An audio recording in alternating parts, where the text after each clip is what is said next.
The wind moaned through Elkhorn Ridge like a sorrowful hymn, kicking dust across wooden planks and empty whiskey bottles. Midday sun scalded the earth, but the townsfolk remained, gathered in the square as if watching a spectacle.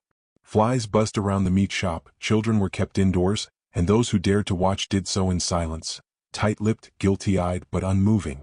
Above them, suspended from a low-hung beam outside the old town hall, hung Marybelle Cross, a woman whose only crime was being beautiful and defiant in a place where both were punishable.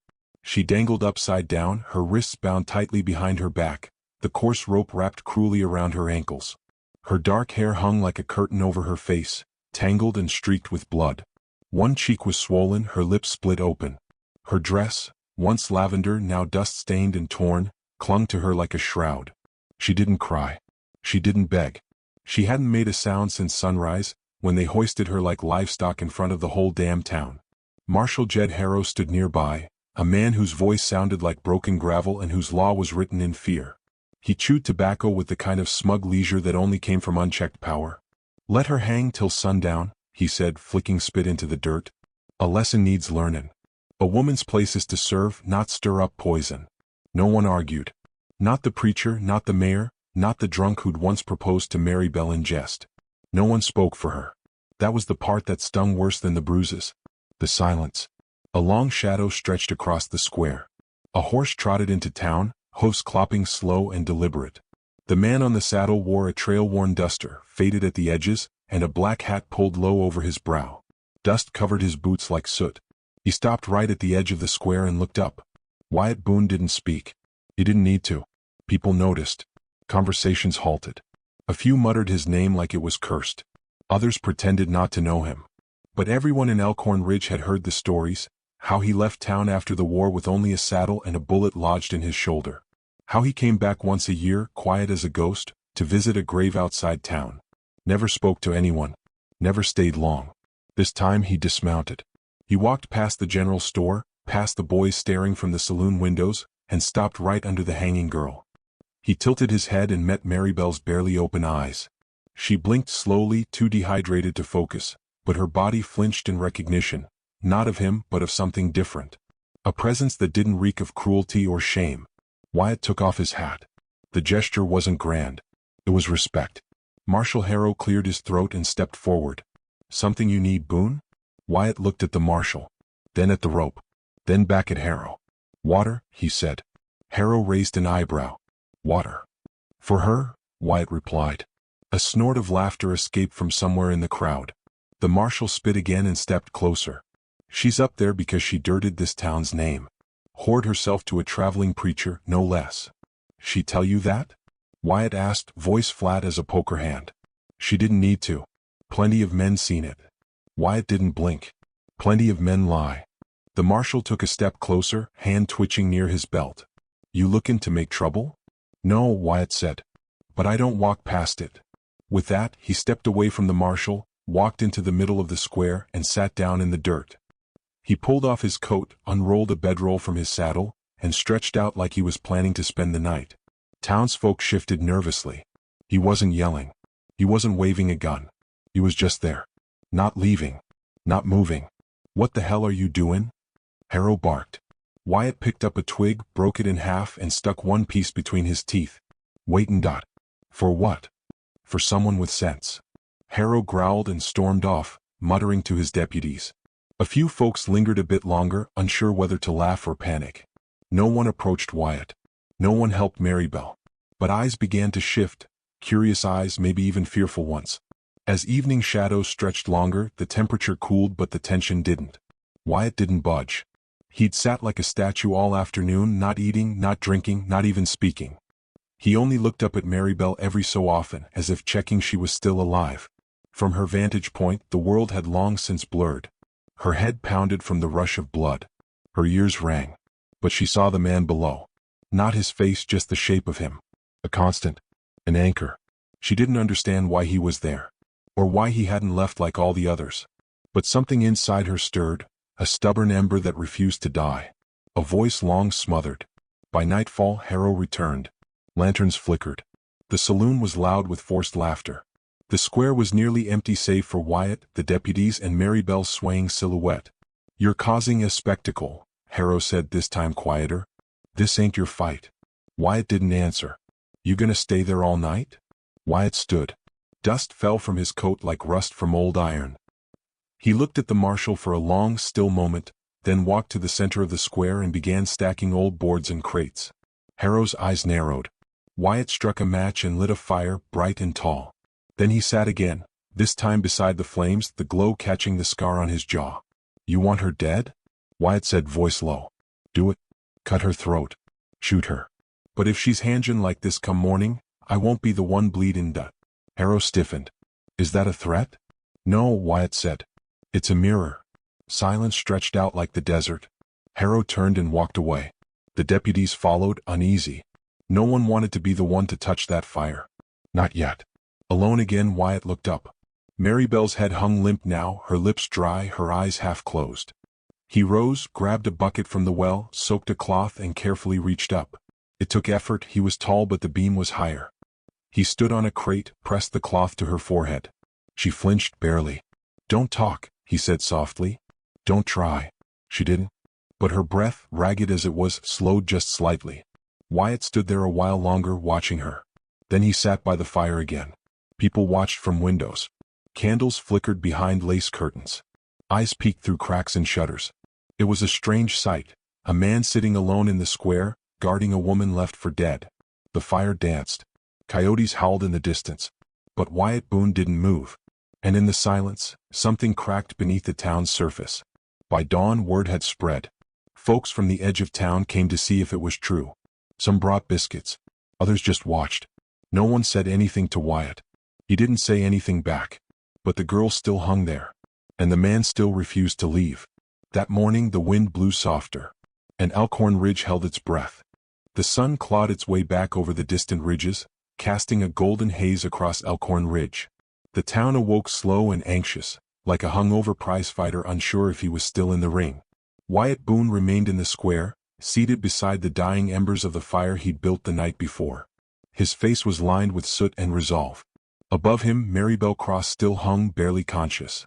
Her skin had turned an eerie shade, her breath shallow but present. No one had come to cut her down.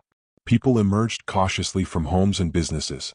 They didn't speak to Wyatt, but their glances were longer now, their expressions more uncertain. It wasn't just curiosity, it was fear with a hint of possibility. The kind of stirring that could go either way, courage or cowardice. Marshal Harrow hadn't shown himself yet. That alone made the townsfolk uneasy. Wyatt rose, walked to the well again, drew another bucket of water. He soaked a cloth, wrung it out with calloused hands and stepped onto the crate beneath Marybelle. Her eyes fluttered open at the touch, dull blue behind cracked lashes. You still with me? He asked. Her lips parted, but her voice was air. Wyatt offered her the cloth to suck moisture from. Not much longer, he said quietly. You hold on. She nodded, just barely. He stepped down, folded the cloth and sat again. He'd lost sleep, but his gaze hadn't softened. If anything, it had sharpened, like a blade forged in quiet fire.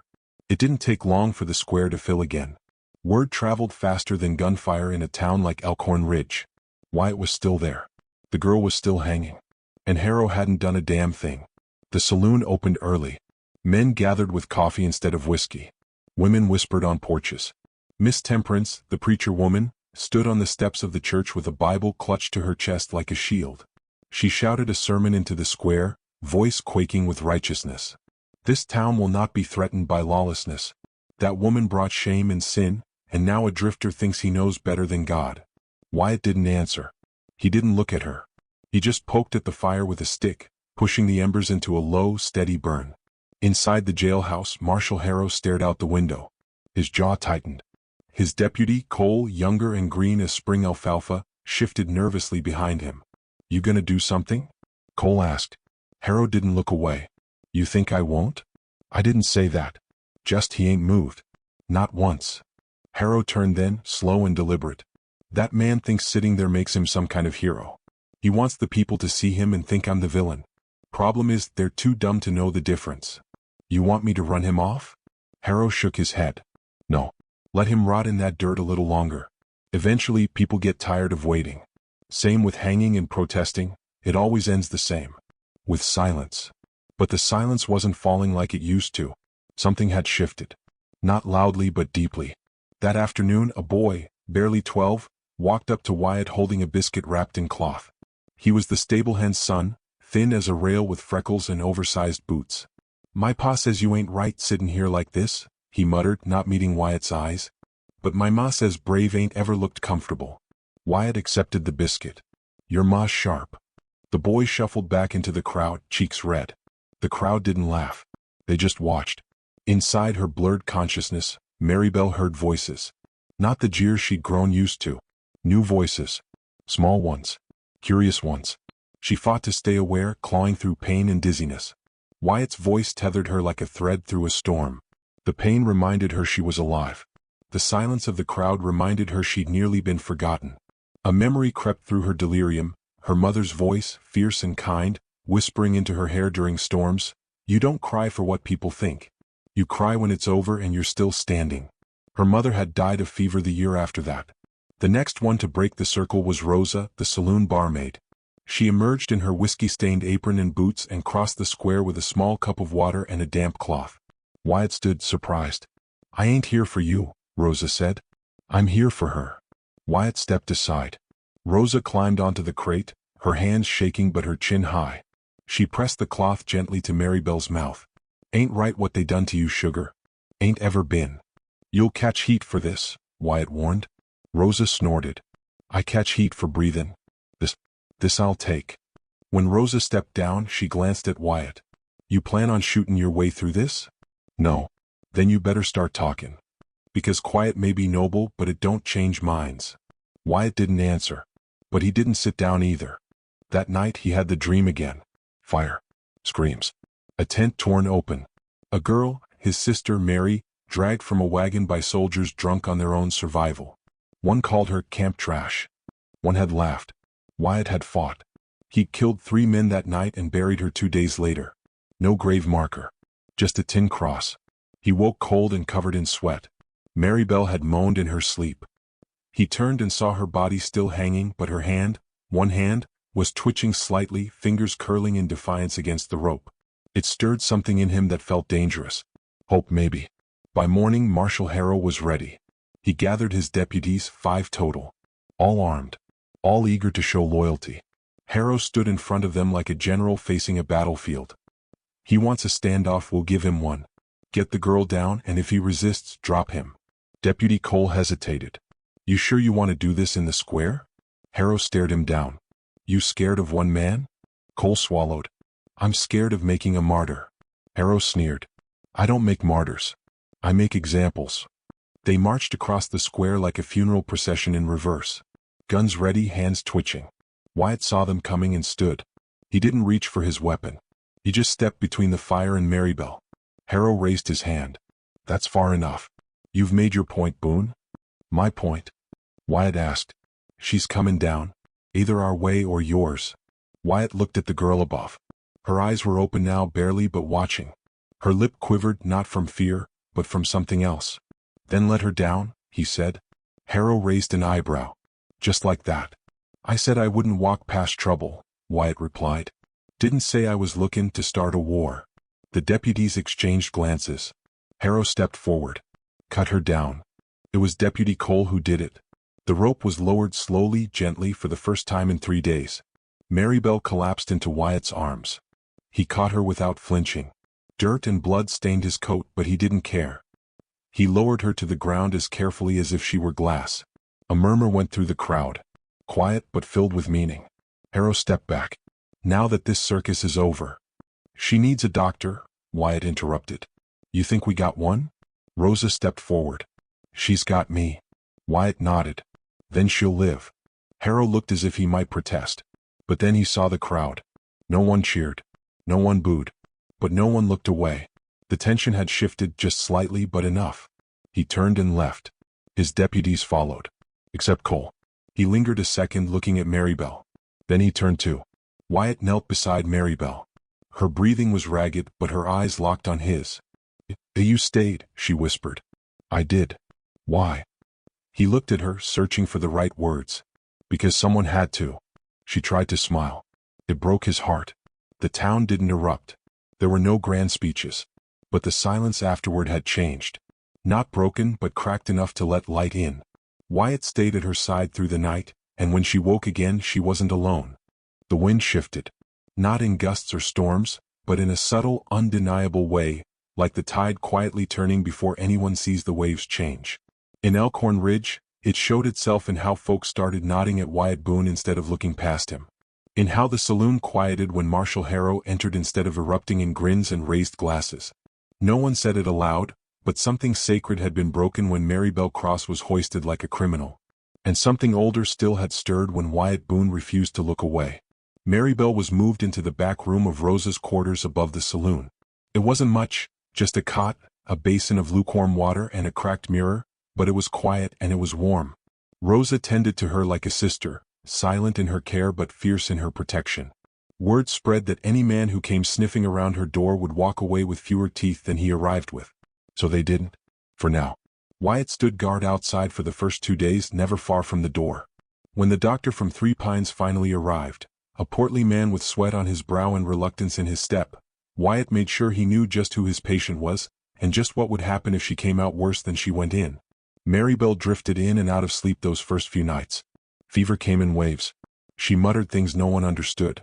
Once, she gripped Rosa's wrist and whispered, "Don't let him bury me without shoes." Rosa cried that night, though she didn't know why. But slowly, painfully, she returned to herself. Wyatt was there when she first spoke clearly again. It was nearly dawn. He was seated by the window, boots up on a stool, his eyes half-lidded in sleep. "You're terrible at being quiet," she rasped. He sat up, startled, then gave a slow, dry smile.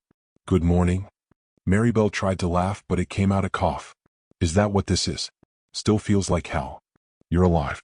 That counts for something." She stared at him for a long moment. Her lips trembled. "Why did you stay?" His answer came after a pause. "Because no one else did." "That's not a reason." Wyatt looked out the window before answering. "It was for Mary. My sister. She died alone, same way they wanted you to. I didn't stop it then. I didn't know how. I do now." Mary Bell blinked slowly. "So I'm a ghost you're redeeming?" "No," he said. "You're yourself. But I wasn't gonna let them turn you into something you're not." Her jaw clenched at that. "They already did. At least in their eyes. You're not what they see. Then what am I?" Wyatt leaned forward, elbows on his knees. "You're the woman who didn't scream. The one who kept breathing when the world wanted her to stop. The one who made a man like me sit in the dirt until the sun went down." She studied him, lips parting to speak, then thought better of it. The room fell into a rare, easy silence. Outside, the world shifted again. Marshal Harrow hadn't said much since the hanging ended. He returned to his rounds with the same swagger, but now it felt hollow. The townsfolk nodded slower. Some didn't nod at all. He felt it, the thinning of power. It was like whiskey watered down. Still burned, but not enough to feel worth the trouble. Deputy Cole watched him closely. He hadn't forgotten how Wyatt stood in the square, quiet as a church bell, and made the whole town freeze. Cole didn't trust Harrow's silence. And he didn't trust his stillness either. "You thinking of running him off?" Cole asked one evening, leaning against the jailhouse wall. Harrow spit into the dirt. "Thinking of letting the dust settle. Sometimes a storm passes quicker if you don't fight it." "And if it doesn't?" Harrow narrowed his eyes. "Then I remind people who keeps order in this town." But order was already unraveling. People weren't just watching Mary Bell anymore, they were speaking her name again. Rosa spoke of her like kin. The boy from the stables told anyone who'd listen how she gave him candy once when his father was too drunk to feed him. Even the preacher's wife left bread at Rosa's door one morning, wrapped in a towel with stitched lilies on the edge. Wyatt stayed quiet, but he noticed everything. The whispers in the saloon. The glances from men who once laughed when Mary Bell was condemned. Guilt had a funny way of growing legs when fed enough silence. And Mary Bell, even weakened, had become a symbol. That unsettled Wyatt more than he liked to admit. Symbols got people killed. He stood one evening in Rosa's room while Mary Bell dressed herself, slowly, in a fresh gown Rosa had sewn from scraps. It was blue, sky blue, and it reminded Wyatt of river water. "You sure you want to be seen?" he asked. "I was already seen," she answered. "Only now I get to look back." They walked together, down the saloon stairs and into the open street. Heads turned. Conversation stopped. For a moment, it was the square all over again. Mary Bell didn't flinch. She stepped into the road and walked slowly, deliberately, as if every step was an act of defiance. Wyatt stayed beside her, not shielding her, matching her. At the corner of Main and Clover, a young girl, maybe 10, stepped out from behind a horse trough and handed Maribel a single white flower. No words. Just a gift. Maribel took it, nodded, and walked on. Harrow watched from his window, jaw clenched so tight his teeth ached. That night, the town held its breath again. And Wyatt Boone didn't sleep. Later, he sat with Maribel under the awning of the saloon, watching lanterns flicker across windows. She leaned back in her chair, arms crossed against the slight chill. "What are you gonna do now?" he asked. "Haven't decided. You could leave." "I could. Do you want to?" She was quiet for a long time before answering. "Part of me does. But if I do, then they win. And I can't let them think I ran because they broke me." Wyatt nodded. "Then stay. But know they'll try again." She turned her head to him. "And you? You gonna stay too?" He hesitated. "I came here to visit a grave," he said. "Didn't plan on staying past that. But now." He looked at her, really looked. Saw the bruises fading but not the fire. Saw the way her hand trembled from healing, not fear. "Now," he said slowly, "I might have found something worth staying for." She didn't smile. But she didn't look away. Far off in the hills, a storm was building. Quiet for now. But not for long. Elkhorn Ridge would change again. Had to. But that night, beneath the stars and the creaking boards of a town too proud to admit its sins, two people sat in quiet defiance of all that had nearly broken them. And for the first time in days, Maribel Cross slept without dreaming of rope. The trouble started with a single rider. He came in before dawn, long before the sun had touched the hills, trailing dust behind him like a ghost that refused to settle. His horse was lathered and trembling. His coat was too clean for a drifter, but his eyes were wrong, too still, too sharp. He didn't stop at the saloon or the general store. He went straight to the jailhouse and knocked just once. Marshal Harrow opened the door with his badge crooked and his eyes bleary. But when he saw the man on the step, the fog of sleep vanished from his face. "Cyrus," Harrow said flatly. Cyrus Clay tipped his hat but didn't smile. "Got your wire?" "That was 3 days ago. I rode hard." Harrow stepped aside to let him in. Cyrus didn't remove his coat, just walked through like he already owned the place. "Still got your mess in the streets?" he asked, glancing toward the square. "It's contained. Didn't look that way from the ridge." Harrow poured himself a slug of whiskey and swallowed it without flinching. "I had it under control. You called me because you didn't." Harrow's jaw flexed, but he didn't argue. Instead, he handed Cyrus a folded sheet of paper, Maribel's so-called confession, signed under duress and splattered with the mud she'd been dragged through. "They still believe this?" Cyrus asked, tapping the paper. "Most don't. Not anymore." "And the man?" "Still here. Still breathing. They say he won't leave her side." Cyrus grunted. "Then maybe it's time someone gives him a reason."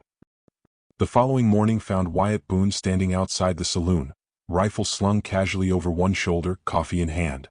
He had the look of a man comfortable with routine, until Cyrus Clay walked past him without a word and stepped inside. Wyatt didn't follow. He waited, staring at the spot where the man's boots had scuffed the dust. Something about the way he moved. Controlled. Predatory. Inside, Cyrus found Maribel seated near the back of the saloon, leafing through an old book Rosa had dug out of storage. She looked up, caught his eyes, and didn't blink. "You must be the law," she said, voice steady. Cyrus approached slowly, like a snake pretending it wasn't dangerous. "Used to be. Sometimes still am." "Then you're late."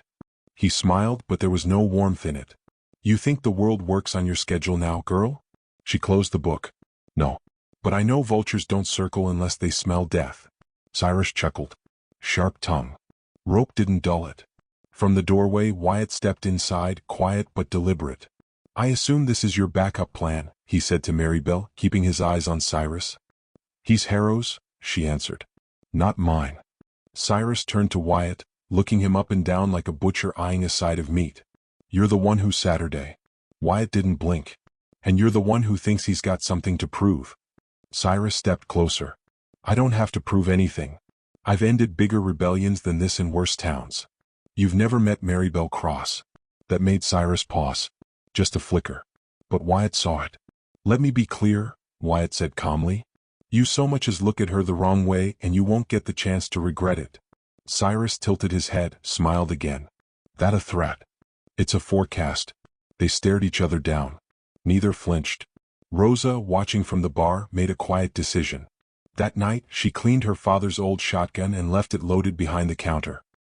By midday, Cyrus had begun sniffing around town, asking questions, spinning his charm like a blade hidden in silk. He was polite, even likable to some. But the smart ones knew better. He was an echo of old violence, a man who made peace sound like a mistake. Miss Temperance welcomed him with open arms. "Maybe now the Lord's justice will return to Elkhorn Ridge," she said, handing him a slice of pie. He took it, smiled. "Justice," he repeated. "That's what I do best."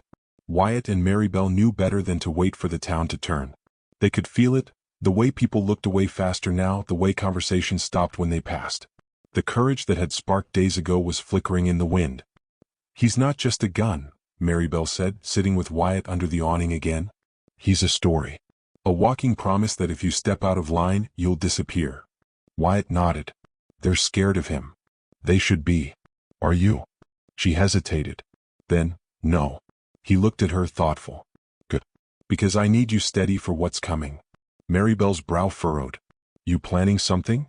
"I'm planning to finish what we started." That night, Wyatt wrote a letter.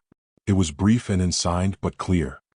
He handed it to the stable boy before dawn and gave him one instruction: ride north. Give this to Eli Warner. He'll know what to do. The boy nodded, wide-eyed, and vanished with the first hint of light. Cyrus didn't wait long to make his move. 3 days after he arrived, he stormed into the saloon with Harrow at his side. Rosa dropped a glass. Wyatt stood immediately. Marybelle didn't move. "This ends now," Cyrus said. "Then walk away," Wyatt answered. "No. She's under arrest." "On what charge?" "Obstruction. Inciting disorder. And the original claim stands." Wyatt stepped between them. "You'll have to go through me." Cyrus smiled. That was always the plan. The silence in the saloon was absolute. Cyrus drew first, but Wyatt was faster. The crack of gunfire split the room. Cyrus stumbled back, clutching his shoulder, eyes wide with disbelief. Wyatt had shot clean, non-lethal, but deliberate. Before anyone else could move, Harrow reached for his revolver, but Rosa had already aimed the shotgun across the bar. "Try it," she growled. The town erupted, but not in violence. People flooded into the square. News spread too fast for anyone to suppress. They saw Cyrus bleeding and conscious. They saw Wyatt standing calm and still. They saw Marybelle, no longer the girl they thought they knew, but a woman forged in fire. Deputy Cole pushed through the crowd, breathless. He saw Harrow fuming and Cyrus wounded. "What happened?" he asked. "No one's dying today," Wyatt said. "Not unless they want to." Cole looked at Harrow, then at the townsfolk, then back at Wyatt. And for the first time he holstered his weapon. "This town needs to choose," Wyatt said to the crowd. "Not with words, with action. You let them hang one of your own once. You stay quiet again and they'll do it every time." The silence that followed wasn't cowardice. It was transformation. Miss Temperance stepped forward. She looked at Marybelle. Then she looked down. "I was wrong," she said, voice cracking. "Lord help me, I was wrong." Others joined her. One by one. It wasn't dramatic. No cheers. No banners. Just people standing beside her. Cyrus was taken into custody. Cole oversaw it. Harrow shouted, but no one listened anymore. His voice had lost its weight. By nightfall he packed a bag and rode out without saying a word. And for the first time, Elkhorn Ridge felt quiet in a way that didn't sting. Wyatt sat beside Marybelle under the stars again. "They're not the same," she said. "No," he agreed. "Neither are we." She reached for his hand. The storm had broken, but the land still held thunder. They came in the night, 4 riders, masked and silent, cutting through the darkness like shadows born of rage. No banners. No warning. Just hooves against the hard-packed earth, the scent of gunpowder in the air, and a hate too old to carry a name. Their torches caught the edge of the barn first, flames licking the dry wood like it had been waiting to burn. Fire bloomed across the ridge with the sudden violence of a scream. By the time the bell clanged above the general store, it was already too late for half the crops and 2 horses. Wyatt Boone had known it would come. Peace was never real in places that buried their guilt shallow. He grabbed his rifle before the 3rd bell rang and was out the door before the saloon's lanterns blinked awake. His boots hit the ground just as the first gunshot split the night. Marybelle stood in the street, barefoot, nightgown tugged at her knees by the wind. The fire's glow lit her face, but not her fear. There was none left in her. Only fury honed and waiting. Wyatt threw her a look, firm but brief. Get inside. She didn't move. I won't hide again. You won't be hiding. You'll be watching my back from the roof. That gave her pause. Then a flicker of a smile crossed her lips. Rosa's got a rifle behind the mirror. I know. Go. She vanished into the saloon like a wraith, and Wyatt sprinted toward the barn, gun in hand, boots pounding against the earth like war drums. Behind him the town woke. They were older now, not by years but by what they'd seen, by what they'd chosen. And they didn't reach for fear this time. They reached for hammers, for pistols, for shovels if that's what they had. 100 small choices stacked like sandbags. The riders thought they'd find a town afraid. Instead they found one ready. Wyatt dove behind the trough and dropped one of the masked men with a single shot. Another rider veered, took cover behind the smithy, and started laying down fire. Sparks and bullets filled the night like angry stars. On the saloon roof, Marybelle lay flat, rifle steady. Her shoulders still ached from the hanging weeks before, but she'd learned pain made the hand steadier when you stopped fearing it. She watched, waited, then fired, and the rider behind the smithy went down hard, boot twitching in the dirt. The third man tried to escape through the alley between the schoolhouse and the old telegraph office. He didn't see Cole waiting there, shotgun loaded and jaw clenched. You picked the wrong damn town, Cole muttered before pulling the trigger. The fourth rider never made it far. He tossed his torch into the chapel door, laughing as the wood caught, and didn't notice the boy from the stable, the same one Marybelle once gave candy to, standing in the shadows with Rosa's father's pistol. The shot was small. The silence after was huge. In less than 10 minutes the siege was over. 4 riders lay dead. The barn smoldered. The chapel burned. And Elkhorn Ridge stood. Breathless, Wyatt walked through the smoke toward the square. Marybelle climbed down from the roof and met him halfway. Her hands were black with soot, her eyes blazing. They came for blood, she said. They left bones. He looked around, at Cole, at Rosa, at the townsfolk who now gathered not with fear but with purpose. Ash fell like snow in the wind. The scent of flame coated their clothes. And still no one ran. They were sent, Wyatt said. Someone gave that order. Marybelle nodded. Cyrus didn't act alone. He was part of something. The Hanging League, Cole muttered behind them. Old name. Thought they were just a rumor. They were until we stopped pretending, Marybelle replied. Wyatt's voice was low. They'll come again. And next time, Marybelle said, they'll bring more. No one spoke for a moment. Then Wyatt looked up, face like carved stone. Then we give them a welcome they won't forget. The town didn't sleep that night. Instead they rebuilt. They dragged the bodies out to the East Ridge and buried them without names. They soaked the chapel ruins to keep the embers from spreading. They sang old hymns at sunrise, not for forgiveness but for defiance. And when the dust finally settled, Marybelle stood on the steps of the saloon and addressed the people. Not long ago, she said, voice sharp as glass, you let me hang. You let lies and cowardice tie a rope around my throat. But some of you stood beside me. Some of you changed. That matters. No one interrupted. But change doesn't make us safe. Only truth does. And truth is, we're hunted now. Not because of what we did wrong but because of what we refused to keep doing. The wind whipped her gown. She didn't flinch. They're coming. And we'll be ready. This time we don't wait for fire to light our night. We light it ourselves. Applause didn't come. What came was deeper, commitment, resolve, quiet nods and the weight of solidarity. Afterward, Wyatt found her alone in the stable, staring at the ashes of the barn. You speak like a general now, he said. I speak like someone who's tired of waking up afraid. He stepped closer. There's another way, you know. What way? To run. She turned sharply. Do you still believe that? I used to. Still think about it sometimes. And now? He looked at her. Not as someone broken. Not as a cause or a symbol. But as a woman, tired, brave, scarred, and standing anyway. Now, he said, I think running would feel too much like dying. She closed her eyes for a moment. When she opened them, they glistened, but held no tears. I was ready to die when they hung me, she whispered. Now backslash. I'm not. He reached out and took her hand. Then let's make sure you don't. They walked back toward town, side by side. That night, someone nailed a sign to the chapel's charred door. Wyatt wrote the words, but Marybelle chose them.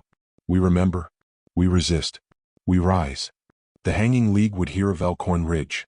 Of the girl they tried to erase and the man who sat for justice. They'd hear of how a town once built on silence grew a voice that couldn't be buried.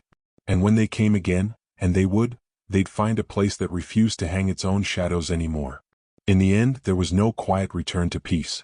Only the long, hard thunder of justice carving its way through the dust and ash. And through it all Marybelle Cross stood. Not as a victim, but as the woman who survived the rope, and turned it into a banner.